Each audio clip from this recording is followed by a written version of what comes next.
rahimahullahu taala an Abi Dzarr al-Ghifari radhiyallahu anhu qala qala Rasulullah sallallahu alaihi wasallam ittaqillaha haitsu ma kunta wa atbi'is sayyi'atal hasanata tamhuha wa khaliqin nasa bi khuluqin hasanin rawahul Imam Ahmad wa Tirmidzi. Dari sahabat Abi Dzar al-Ghifari radhiyallahu an, dia berkata, Nabi sallallahu alaihi wasallam bersabda, bertakwalah dimanapun kalian berada. Iringilah perbuatan buruk dengan perbuatan baikmu, maka kebaikan itu akan menghapuskan keburukan itu. Dan pergaulilah manusia dengan akhlak yang baik. Hadis ini termasuk dari Thulathiyatun Nabi. Hadis dari Thulathiyah itu artinya 3 perkara yang sangat penting, dan itu kebiasaan Nabi sallallahu alaihi wasallam. Apabila menyebutkan hal-hal yang penting, biasanya beliau selalu menyebut 3 kata. Salah satunya hadis Abi Dzar al-Ghifari di sini, termasuk Thulathiyatun Nabi sallallahu alaihi wasallam. Baik, kita akan bahas satu kalimat per kalimat. Ma'asyiral muslimat yang dimuliakan Allah Subhanahu wa taala. Hadis ini adalah hadis yang sangat agung sekali, karena hadis ini salah satu daripada wasiat takwa. Dan kita tahu bahwa takwa itu adalah wasiat para nabi. Sebut saja dalam surah Asy-Syu'ara ayat 106, Allah Subhanahu wa taala berfirman, "Idz qala lakum akhukum Nuhun ala tattaqun." Ingatlah ketika berkata saudara mereka Nuh alaihi salam kepada kaumnya, kenapa kalian tidak bertakwa? Kemudian di Asy-Syu'ara-nya juga sama, 124-nya Allah mengatakan, "Idz qala lahum akhuhum Hudun ala tattaqun." Ketika berkata saudara mereka Nabi Allah Hud kepada kaumnya, kenapa kalian tidak bertakwa? Kemudian juga begitu juga dalam Asy-Syu'ara 142. Kemudian Asy-Syu'ara 161. Kemudian Asy-Syu'ara ayat 177. Itu semua menjelaskan kepada kita seruan seluruh para nabi dan rasul selalu mewasiatkan takwa kepada umatnya. Dan itu yang dilakukan Nabi sallallahu alaihi wasallam. Jadi wasiat takwa ini juga selalu digaungkan oleh Nabi sallallahu alaihi wasallam kepada para sahabatnya. Terutama apabila Nabi sallallahu alaihi wasallam hendak memberangkatkan sebuah pasukan perang, maka Nabi SAW selalu mengingatkan pasukan untuk bertakwa, karena itu kunci kemenangan masalahnya. Dan itu disebutkan dalam riwayat Muslim dari hadis Buraidah radhiyallahu an, Nabi mengatakan, kana Rasul sallallahu alaihi wasallam idza ammara amiran ala jaishin aw sariyatin awsahu fi khassatihi bi taqwallahi wa man ma'hu minal muslimina khaira. Kata Buraidah, beliau mengatakan Nabi itu kalau memimpin sebuah pasukan perang atau mengutus sebuah utusan khusus untuk berperang, maka Nabi SAW akan mewasiatkan secara khusus dengan takwa dan juga dengan kebaikan. menunjukkan bahwa takwa ini penting karena semua para nabi berwasiat dengan takwa. Bahkan dalam hadis yang panjang sekali, hadis yang pernah kita pelajari di dalam Arba'in Nawawi, hadis Irbad bin Sariyah, ketika Nabi SAW berwasiat dalam Hajjatul Wada, sehingga menjadikan mata-mata para sahabat berlinang air mata karena kesedihan takut ditinggal Nabi. Yang pertama Rasul wasiatkan dalam Hajjatul Wada adalah usikum bitaqwallah. Aku wasiatkan kalian bertakwa kepada Allah. Kemudian juga disebutkan dalam sebuah riwayat yang dikeluarkan oleh Imam Muslim dari hadis Abi Sa'id Al-Khudri radhiyallahu an, ketika Nabi SAW menasihati para sahabatnya, Rasul mengingatkan soal dunia. Inna dunya hulwatun hadirah. Dunia ini memang manis dan hijau. Kemudian di ujung hadis Rasul mengatakan, fattaqud dunya wattaqun nisa. Bertakwalah kalian soal urusan dunia dan bertakwalah kalian soal urusan wanita. Jadi di banyak tempat Nabi SAW selalu berwasiat dengan takwa. Salah satu hadis yang kita baca ini, kata Nabi SAW, ittaqillaha haitsuma kunta. Bertakwalah kalian dimanapun kalian berada, pada waktu apapun dan di tempat manapun. Tidak boleh kemudian takwa ini dipisah-pisah. Oh, takwa itu hanya ada di pengajian, hanya ada di majelis ta'lim, hanya ada di masjid. Kalau di pasar tidak apa-apa ditinggal takwanya, di kantor tidak apa-apa ditinggal takwanya, di jalan ditinggal takwanya. Enggak begitu. Rasul mengatakan bertakwa di mana saja. Mau di rumah, mau di pasar, mau di masjid, mau di majelis ta'lim, mau di sekolah, di mana saja. Tidak boleh melepaskan takwa dari badan kita. Karena takwa itu hakikat Islam. Kita tidak boleh melepaskan Islam dari badan kita. Dan para ulama mengatakan alamat yang paling jelas, Bu, ibu itu dikatakan bertakwa kepada Allah itu di dua tempat.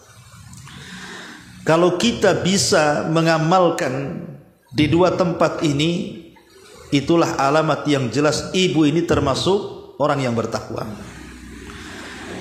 Pertama, indal khalawat, ketika kita bersendirian antara kita dengan Allah Subhanahu wa taala. Kalau dalam bersendirian kita tidak ada yang tahu kecuali Allah, kita bisa menjaga pandangan kita, telinga kita, lisan kita, tangan kita, kaki kita, atau seluruh badan kita tidak bermaksiat kepada Allah Azza wa Jalla. Itulah hakikat takwa. Karena di zaman sekarang maksiat yang tidak terang-terangan itu mudah sekali dilakukan. Karena di genggaman tangan-tangan setiap manusia hari ini itu sudah ada handphone masalahnya. Di situ ada YouTube, di situ ada Instagram, di situ ada Facebook, di situ ada TikTok, di situ macam-macam program kan. Sekarang orang bersendirian itu lebih senang dibandingkan berkawan, karena sudah punya kawan handphone tuh. Sementara di handphone itu macam-macam isinya kan. Ada yang memperbaiki, ada yang merusak. Kalau dia sedang bersendirian dengan handphonenya, dia takut kepada Allah Subhanahu wa taala, pasti dia tidak mungkin membuka hal-hal yang diharamkan Allah Azza. Kemudian mendengar musik, menonton film-film yang tidak layak ditonton, melihat gambar-gambar yang tidak layak digambar, atau menulis berita-berita hoax, memfitnah orang lewat media dan begitu seterusnya. Karena dia takut kepada Allah. Jadi inilah kalau kita bisa dalam kesendirian kita betul-betul menjaga diri kita dengan hubungan kita dengan Allah Subhanahu wa taala, itulah sebenarnya nampak ciri-ciri alamat takwa di situ. Ini yang pertama. Yang kedua, ketika kita ditimpa musibah, ketika kita ditimpa fitnah, entah musibah itu mungkin penyakit yang ada pada badan kita, kita diuji dengan penyakit yang berkepanjangan parah, atau diuji dengan ekonomi kita sehingga kita kemudian kesulitan mencari ekonomi, atau diuji dengan pasangan kita, anak-anak kita, dengan tetangga kita, difitnah orang, digibah orang, dijelek-jeleki orang, disakiti orang, dan begitu seterusnya. Kalau kita bisa bersabar dan terus mengharap pahala Allah Subhanahu wa taala dari kesabaran itu, maka itulah hakikat alamat takwa. Karena di sini ketakwaan kita diuji. Betapa banyak orang-orang yang ketika sakit dia putus asa. Betapa banyak orang-orang yang ketika diuji ekonominya dia putus asa. Akhirnya bunuh diri atau membunuh orang lain. Menyakiti diri atau menyakiti orang lain. Betapa banyak orang yang kemudian diuji dengan keluarganya, akhirnya bercerai-berai tidak karuan. Kalau orang kemudian bisa terjadi fitnah dan musibah, tampak kebaikannya bahwa kita ini termasuk orang yang bertakwa. Saya ulang, yang pertama, di saat kesendirian kita dengan Allah, kalau kita bisa menerapkan perasaan takut kepada Allah sehingga kita tidak melakukan maksiat. Yang kedua, di saat terkena musibah. Karena banyak kemudian orang-orang di dua tempat ini belum mampu untuk menghindarkan maksiat. Ma'asyiral muslimin yang dimuliakan Allah Subhanahu wa taala, termasuk juga di sini faedahnya. Ketika Nabi SAW mengatakan bertakwalah dimanapun kau berada. Terkadang ada orang yang kalau masuk masjid bertakwa dia. Nampak takwanya, nampak khusyuknya, nampak tumanina salatnya gitu kan. Betul-betullah dia beribadah kepada Allah Subhanahu wa taala. Ketika kemudian keluar dari masjid, perangainya nampak. Terkadang perangainya nampak. Nampak pendendam, nampak kemudian hasad, dengki, macam-macam. Ya. Jadi takwa itu bukan di masjid saja, tapi takwa juga di luar masjid. Atau ibu-ibu lah yang ngaji di sini, nampaklah takwanya sergap gitu ya. Dari rumah sudah mungkin dandan, pakai pakaian yang syar'i, pakai hijab, pakai niqab, pakai cadar gitu ya. Betul-betul bawa tas, isinya buku, isinya pena, tak tahu lah kalau ada rotinya kan. Itu nyangu namanya itu. Ya, anggap sajalah umpamanya udah utang. Jadi betul-betul kemudian duduk, nampak takwanya di pengajian itu karena sergap gitu ya. Yang penting jangan tidur aja, Bu. Karena orang kalau datang ke pengajian pulang dapat ilmu pahalanya 2 tuh. Kalau datang duduk tidur pahalanya 1 tuh. Kalau tak datang ya tak dapat apa-apa lah. Tapi kalau keluar dari pengajian tiba-tiba kemudian gibah lagi, hasad lagi, itu bukan takwa namanya. Karena Rasul mengatakan ittaqillaha haitsuma kunta. Bertakwalah dimanapun, mau di pengajian, di luar pengajian ya sama saja. Ya, jangan di pengajian baik gitu sama kawannya, pulang pula ke rumah kayak macan sama suaminya, kan nggak mungkin. Itu nggak bertakwa. Ya. Jadi ini wasiat takwa ini penting. Ittaqillaha haitsuma kunta. Karena pengaruh takwa ini besar, Bu. Pertama, pengaruh takwa itu akan mendapatkan kecintaan Allah. Karena Allah itu suka dengan orang bertakwa. Surah At-Taubah ayat 4, innallaha yuhibbul muttaqin. Allah suka dengan orang-orang yang bertakwa. Yang kedua, mendapatkan rahmat. Karena Allah Subhanahu wa taala mengatakan wa rahmati wasi'at kulla syai'in fasanaktubuha lil ladzina yattaqun. Dalam surah Al-A'raf 156 Allah mengatakan, dan rahmatku meliputi segala sesuatu dan aku akan catat rahmatku khusus untuk orang-orang yang bertakwa. Subhanallah, kita dicucuri dengan rahmat Allah Azza wa Jalla. Yang ketiga, sebab datangnya pertolongan. Karena Allah Subhanahu wa taala mengatakan wa'lamu annallaha ma'al muttaqin. Ketahuilah Allah itu bersama orang-orang yang bertakwa. Tadi saya sudah contohkan bagaimana Rasul ketika menyiapkan pasukan, wasiat yang pertama takwa, kan itu sebab pertolongan masalahnya. Sebab pertolongan kepada Allah, dan maksiat lawan daripada takwa itu sebab kekalahan. Makanya Umar bin Khattab radhiyallahu an ketika menyurati Amr ibn As yang ketika itu hendak merobohkan benteng Iskandariyah Mesir, tidak roboh-roboh itu benteng itu. Padahal sudah bertahun-tahun tuh Amr itu. Maka Umar mengirim surat, isinya agar Amr bin As bertakwa dan mengajak bertakwa kepada seluruh pasukannya dan menghindari perbuatan dosa. Setelah kemudian Amr bin As menyampaikan wasiat Umar dan dipraktikkan para sahabat, roboh tuh benteng Iskandariyah. Jadi takwa ini adalah sebab pertolongan Allah Azza wa Jalla. Termasuk juga takwa adalah cahaya hati. Maksudnya orang yang bertakwa itu akan luas hatinya, Bu. Orangnya tidak stres, tidak mudah galau, tidak mudah gundah, ceria terus. Karena setiap kesulitan itu akan terurai dengan takwa. Bukankah Allah yang mengatakan, "Wa man yattaqillah yaj'al lahu makhraja." Dan itu disebutkan dalam surah At-Talaq, kan itu ayat 3. Barang siapa yang bertakwa kepada Allah, Allah carikan jalan keluarnya. Ketika kita sedang sempit menghadapi masalah, tiba-tiba ada jalan keluar, lapanglah dada kita. Itu disebabkan takwa. Takwa itu mendatangkan keluasan hati, mudah berpikir, mudah mencari jalan keluar. Dan takwa juga bisa melapangkan semua masalah.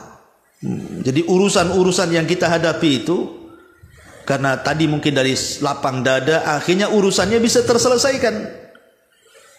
Karena Allah mengatakan, "Wa man yattaqillah yaj'al lahu min amrihi yusra." Dalam At-Talaq ayat 4-nya, barang siapa yang bertakwa kepada Allah, Allah menjadikan semua urusannya mudah.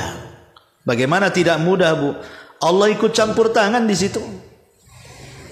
Karena takwa itu menyebabkan ma'iyatullah, kebersamaan Allah dengan kita.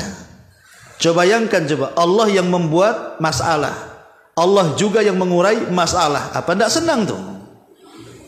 Itulah yang menjadikan kenapa kemudian takwa itu seluruh urusan cepat kelar. Ya. Wa man yattaqillah yaj'al lahu min amrihi yusra. Siapa yang bertakwa kepada Allah, Allah jadikan seluruh urusannya menjadi mudah di matanya dan bisa meluaskan rizki. Takwa itu bisa meluaskan rizki.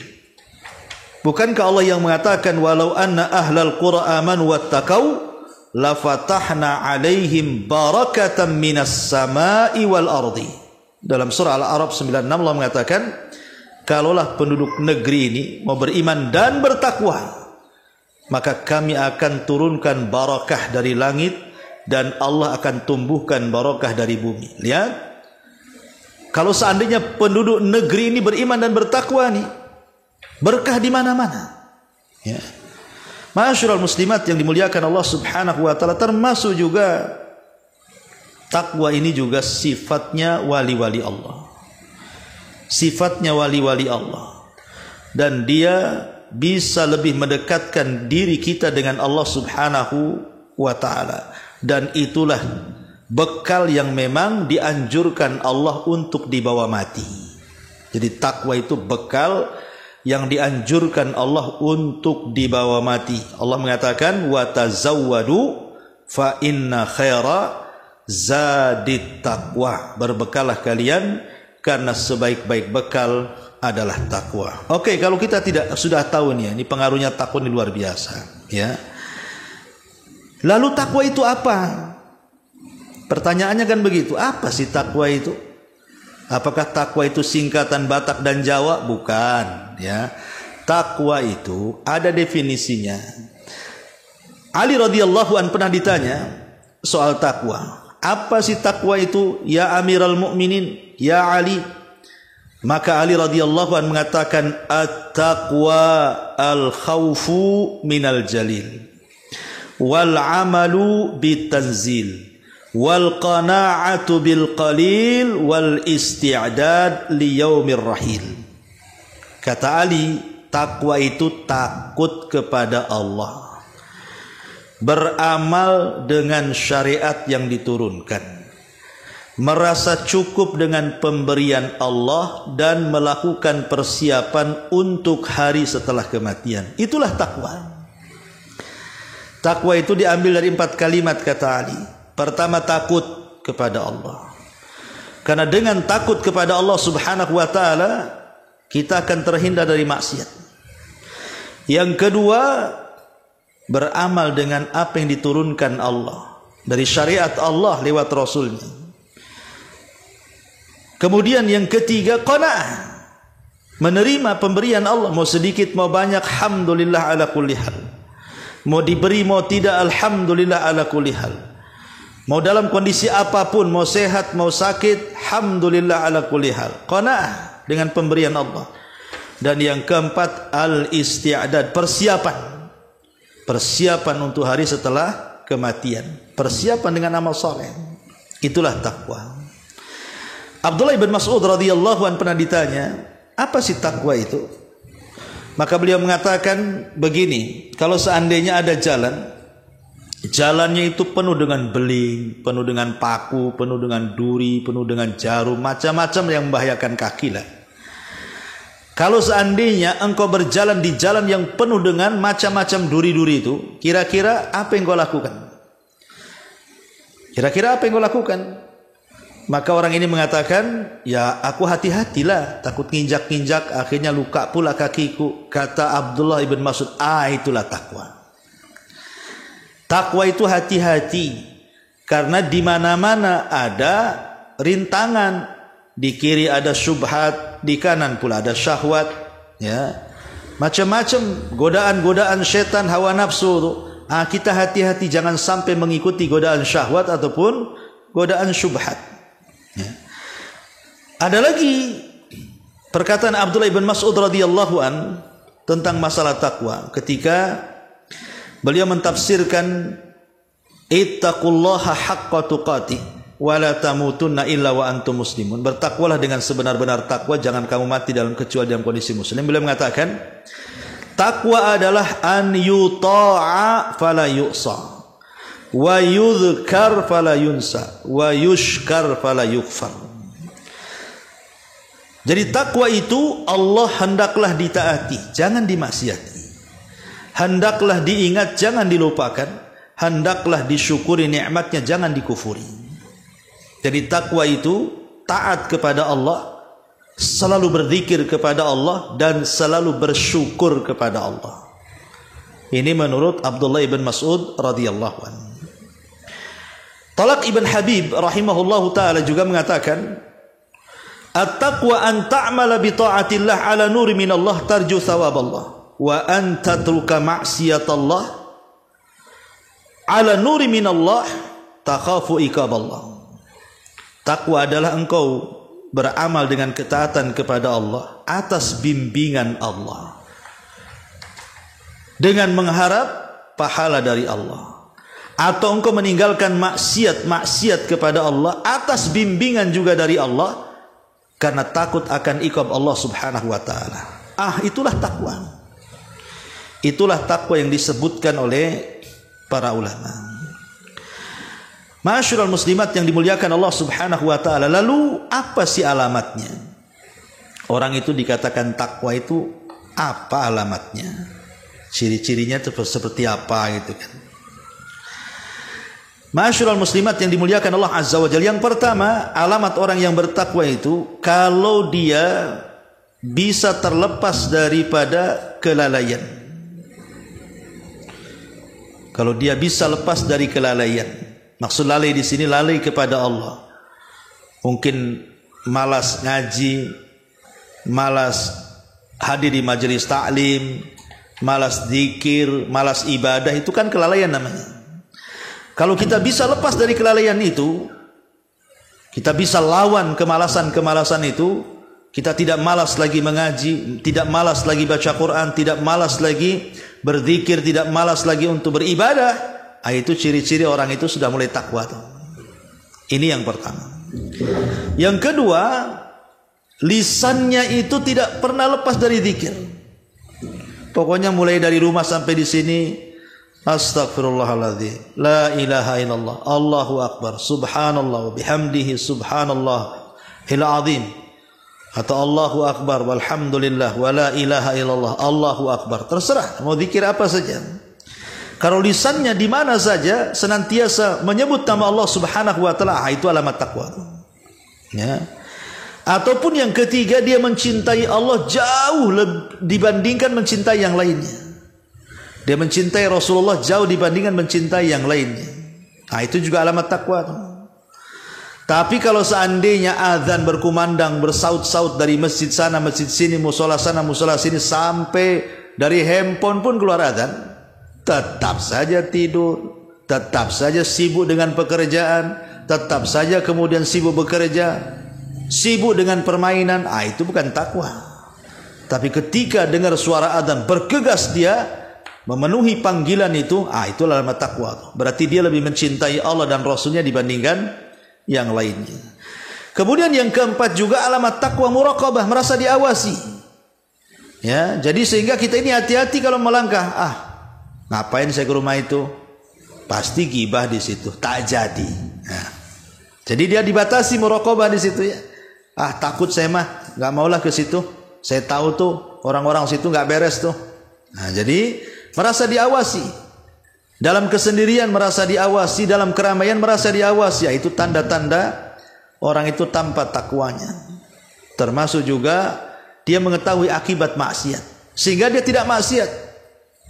Ini kalau saya minum mabok-mabokan, nggak maulah. Kesehatan kena, dosa iya, neraka tambah, gitu ya. Tahu akibatnya tuh. Kalau saya berzina seperti ini, kalau saya judi seperti ini, kalau saya gibah seperti ini. Kalau sudah dia memikirkan akibat maksiat, itulah alamat takwa. Ya. Ataupun ibu menekan hawa nafsu, mau ngomong yang jelek tak jadi, direm. Ya, mau nyakiti orang tak jadi, dilawan hawa nafsunya. Itu juga alamat takwa, termasuk juga bisa mengalahkan makayidus syaitan. Jadi jerat-jerat tipu daya setan gitu ya. Ini nggak beres nih. Ini perbuatan setan nih. Seperti mubazir, ibu udah nabung gitu ya, ngambil uang belanja, suami ngasih 1 juta sehari ya bu ya, enak kali ya. Anggaplah 1 juta sehari kalau suaminya kaya, jadi 500 tuh belanja, 500 ditabungkan. Udah kepikir tuh, nanti kalau udah sekian ratus juta aku mau shopping sendiri gitu ya. Ketika mau melangkah tak jadi, nggak boleh lah, menghambur-hamburkan duit itu kan tabdir itu kawannya setan, tak jadi. Jadi dia melawan makaidu syaitan namanya, tipu daya dari tipu daya syaitan. Itu juga termasuk sifat-sifat takwa, termasuk juga mudah memaafkan. Karena Allah mengatakan wa anta'fu aqrab littaqwa. Ketika engkau bisa memaafkan kesalahan orang, maka itu lebih dekat kepada ketakwaan. Termasuk juga dia mengucapkan kalimat-kalimat jujur, tidak berdusta, ya. Itu juga salah satu takwa. Ataupun juga mensyiarkan syiar-syiar Allah. Syiar-syiar Allah, umpamanya ibu pakai jilbab, itu kan termasuk syiar, pakaian syar itu termasuk syiar namanya. Ya. Ataupun umpamanya Idul Fitri nampak gitu ya, rame kesana kemari silaturahim, itu syiar, kita menampakkan syiar-syiar Allah. Maka itu juga salah satu termasuk orang yang bertakwa. Wa man yu'adzim sya'airallah fa innaha min taqwal qulub. Siapa yang mensyiarkan syiar-syiar Allah, itu bagian daripada ketakwaan hati. Dan banyak lagi ini sebagiannya. Intinya bahwa takwa itu secara global menjalankan perintah dan menjauhi larangan Allah Subhanahu wa taala. Ini yang pertama. Kemudian yang kedua, Nabi sallallahu alaihi wasallam mengatakan wa atbi'is sayyi'atal hasanata tamhuha. Wa atbi'is sayyi'atal hasanata tamhuha. Ikutilah perbuatan burukmu dengan perbuatan baik, karena perbuatan baik itu akan menghapuskan perbuatan buruk.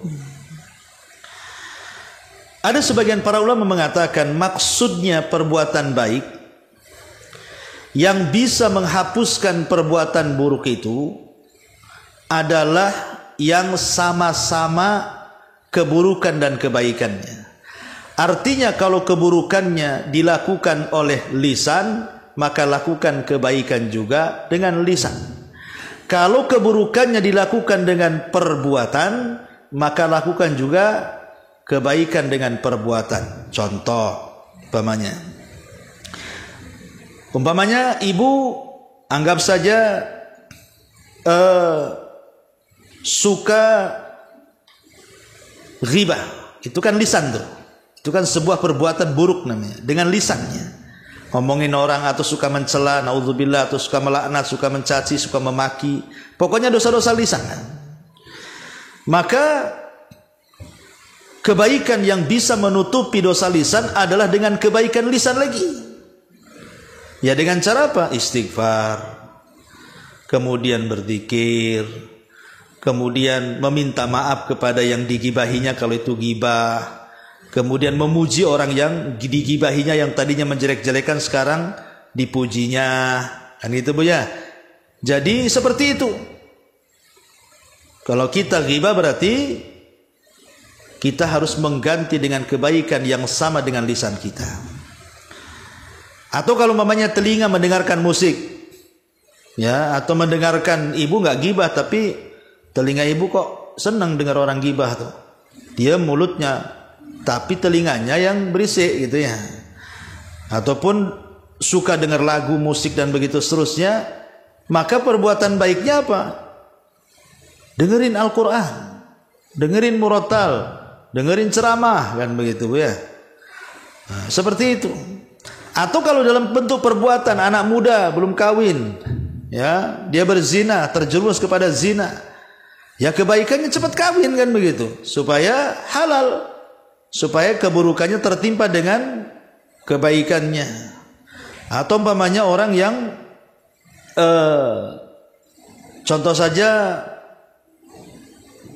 melakukan riba umpamanya kan. Orang melakukan riba, itu kan dosa riba itu. Nah, cemana kebaikannya? Ya, kalau dia melakukan riba, pertama dia buang uang ribanya, kemudian bersedekah. Usahakan jangan riba dengan keuntungan, jual beli. Nah, jadi supaya Allah mengatakan wa yamhaqur riba wa yurbi shadaqat, rajin bersedekah, alihkan ke jual beli. Nah, itulah maksudnya lakukan kejahatan dengan kebaikan yang sama. Kalau kejahatannya dengan lisan, berarti lakukan dengan kebaikan lisan.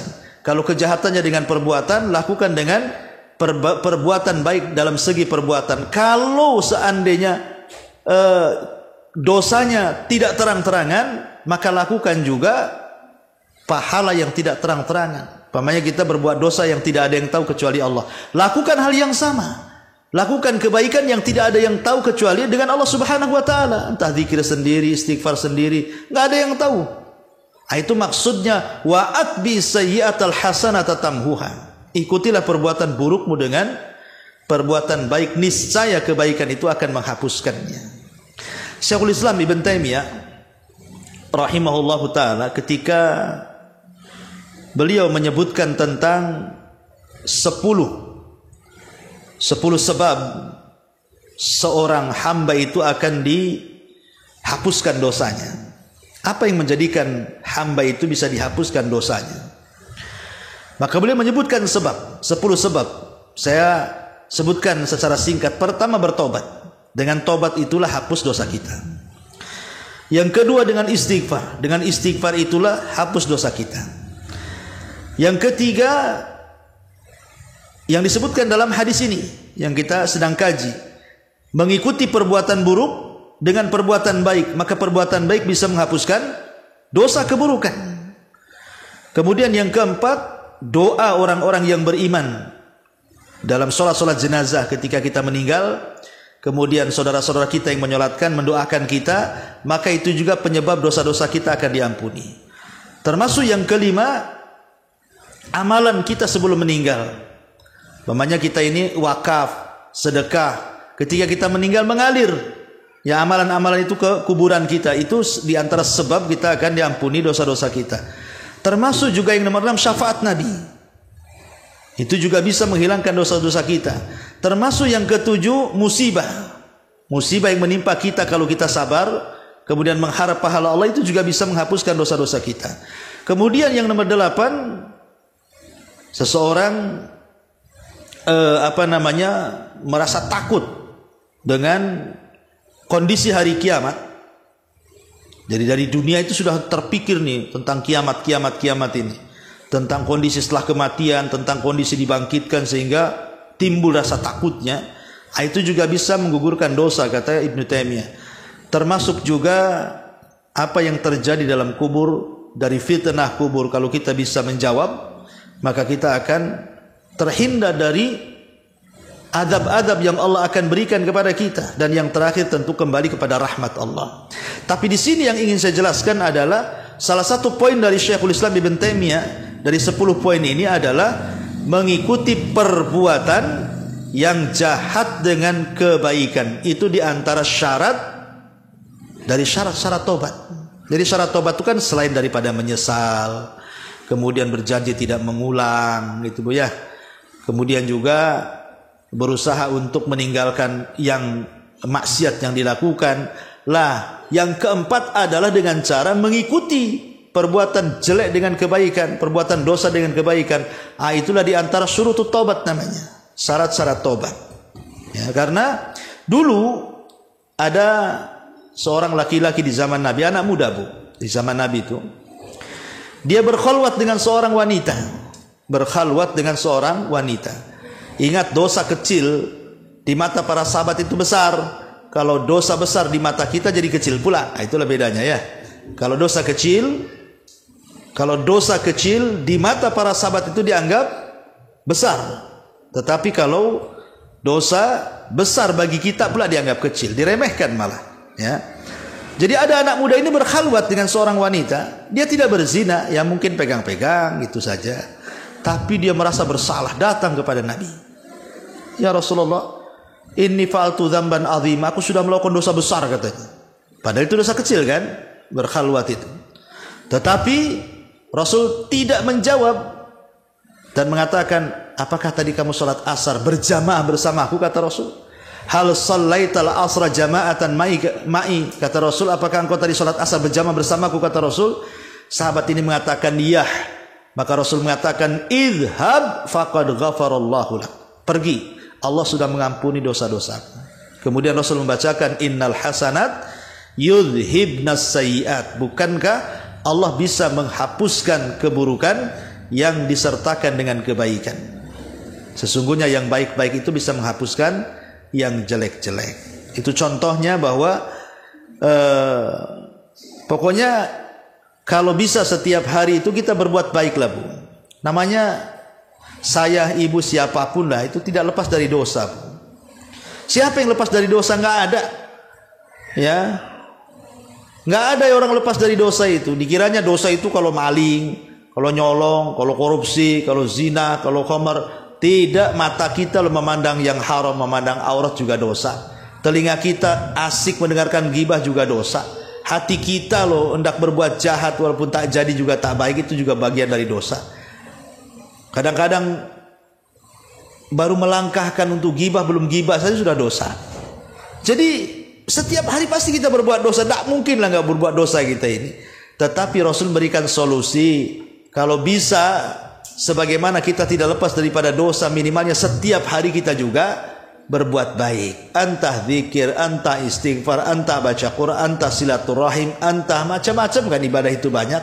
Yang jelas balance supaya jangan jahat terus, dari ada sisi baiknya di situ. Ini yang kedua. Kemudian yang terakhir, wa khaliqin nas bi khuluqin hasanin, dan pergaulah manusia dengan akhlak yang baik. Akhlak baik itu apa? Ya, akhlak baik itu jujur, amanah, lembut, kemudian menjaga kehormatan, sabar, berbuat baik, adil, dermawan, mendahulukan orang, selamat hati, adil, malu, syukur, menjaga lisan, menjaga kehormatan, dia tidak berkhianat, kemudian juga tepat melaksanakan janji, menutup aurat, mudah memaafkan, mudah membantu, meletakkan kasih sayang, qanaah dengan pemberian, redha, zuhud, lembut, itu semua akhlak tuh. Akhlak itu kan babnya luas. Ya, bahkan Aisyah radhiyallahu anha pernah mengatakan bahwa akhlak itu ada 10. Kata Aisyah, akhlak itu ada 10. 1, jujur dalam bicara. 2, jujur mengerahkan segenap kemampuan dalam ketaatan kepada Allah. 3, memberi kepada orang yang meminta. 4, membalas kebaikan orang yang berbuat baik. 5, bersilaturahim. 6, menunaikan amanah. 7, berbuat baik kepada tetangga. 8, berbuat baik kepada tamu.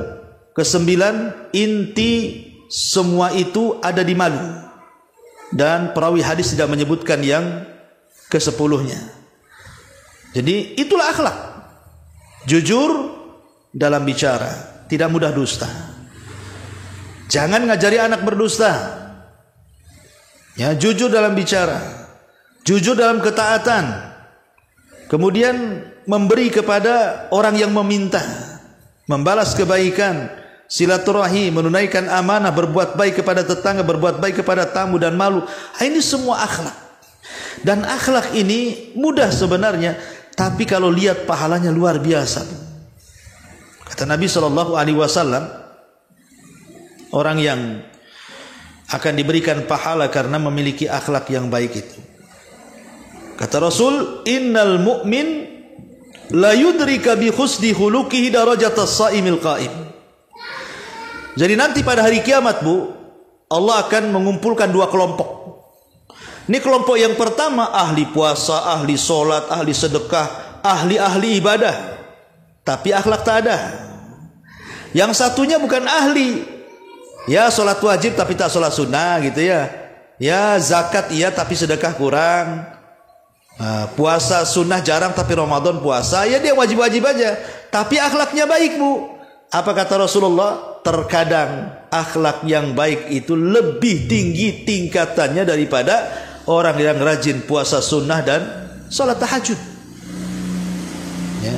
Karena ibadah-ibadah yang sifatnya manfaatnya untuk diri sendiri, Bu, itu bisa dibatalkan dengan akhlak yang buruk. Contoh memangnya ketika ada seorang laki-laki datang kepada Rasulullah, Rasul, saya ini punya tetangga tuh seorang ibu. Oh, kalau malam sholat malam tidak pernah tinggal. Kalau siang puasa sunnah tidak pernah tinggal. Kalau sedekahnya rajin. Suka berbuat baik dan kebajikan. Tapi penyakitnya satu, wahai Rasul.